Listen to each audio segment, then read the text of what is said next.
Hey guys, and welcome to a very exciting video because today I've got my first ever millipedes.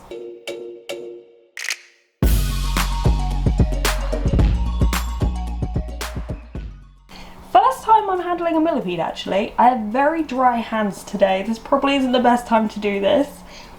But these are bumblebee millipedes. Look at that. What amazing colours. Little guys trying to escape. Soon you'll be in your new home. Now, interestingly, I have some plans for these guys. This is going to be their temporary setup. This is actually one of my old isopod setups. Lots of cork, decaying wood, we've got some cuttlefish in there. I don't know if they benefit from that, but I'm going to put it in there. Good calcium source. I'm going to add some more leaves in there, even though there are quite a few. And of course, I do like to just, even with my isopods and my giant African land snails, I do like to give them some food. So any sort of vegetable scraps I'll pop in, and they tend to love to eat that. But this isn't the biggest tank, right? Because this is going to be a temporary tank. Also, they're very, very small. Now, if you didn't know, bumblebee millipedes can grow up to 4 inches. And this one's the biggest one I've got, and it's measuring around 2 inches. So it should double in length.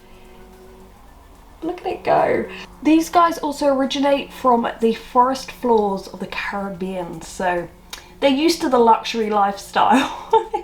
But for now, they will be going in here, but I do kind of have bigger plans, and I'm just hoping it will work out. We have an escapee, it's a little one. Very good at climbing. The original residents of this tank are panda king isopods. However, I have noticed that some of them dried out a bit, so we have had a decline in the number.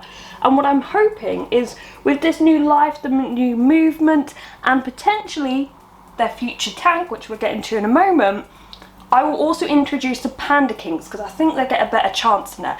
So before I move them in and before they escape, I'm going to give this a good mist down.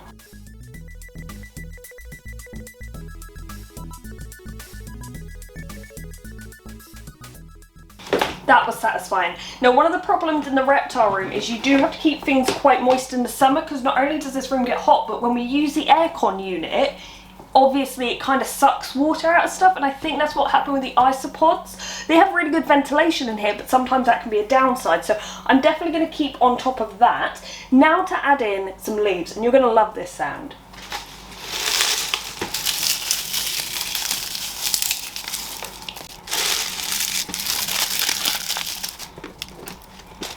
Oh my goodness, there's a spider! Who are you? What kind of spider is this? Look at this. We're having all the inverts in here. I'm going to have to look up what that is. I also just want to say I don't think this is dry skin. I've been using hand sanitizer a lot lately, and I think it's just flakes a bit. Gross. As they do like to climb, and my goodness, this one wants to climb, I am going to be putting in like a branch like this. Obviously, being in a tub setup, there's not a load of climbing opportunity. Don't worry, we will fix that. But for now, you know, get them off the ground a little bit. I was going to put in some cork, but actually I think they got enough coverage in here. I'm also going to place 2 wappa thin bits of butternut squash in here just to get them going. And then we're going to put them in. Okay, let's add the biggest one in first. I love how they just sort of curl up. Now, I was told these are like a slower species. I don't know if the shop just wanted to like let me know, like, oh, they're not moving much, but don't worry. But I'm sure once they've got some food in them and the heat and humidity will really help.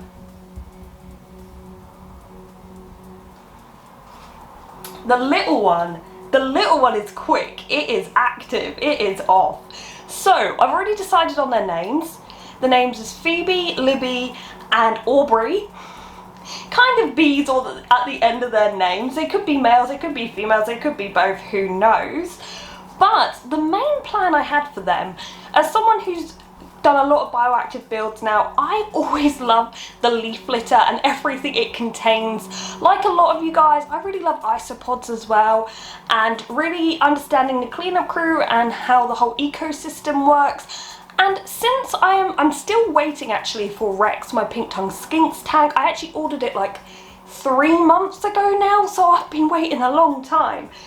But Since Rex won't eat anything unless it's a snail, like literally he could have an isopod walking on his face, he's not bothering with it, I did wonder about putting millipedes in.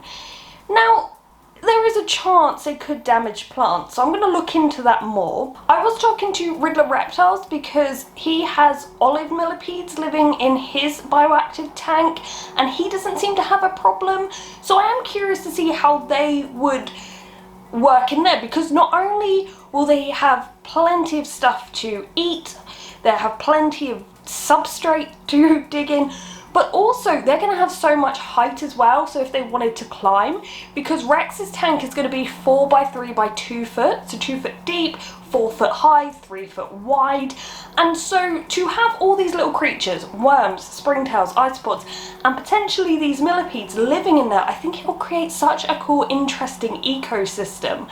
So if you've had experience with these or in bioactive tanks, please let me know how you've got on with them, because I would be very curious. A few inches later. So I think it's safe to say they're settling in nicely. The biggest one, which I will refer to as Aubrey, seems to really like the butternut squash.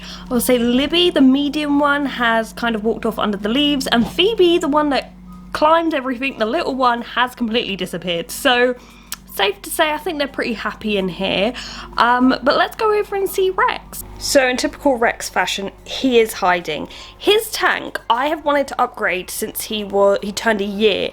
So in January I was talking to a tank company that was going to send me a tank for him, very generously of them, but it was getting on to 5 months I was waiting and they didn't know when they were going to get it done. So eventually I was like, look, I'm just going to buy one. And so I bought one from a company that I have other tanks with, Viperia, but unfortunately it has been 3 months and the tank hasn't turned up. So I'm hoping it comes within the next week or two, and I'll be working on it hopefully by the time this video goes up.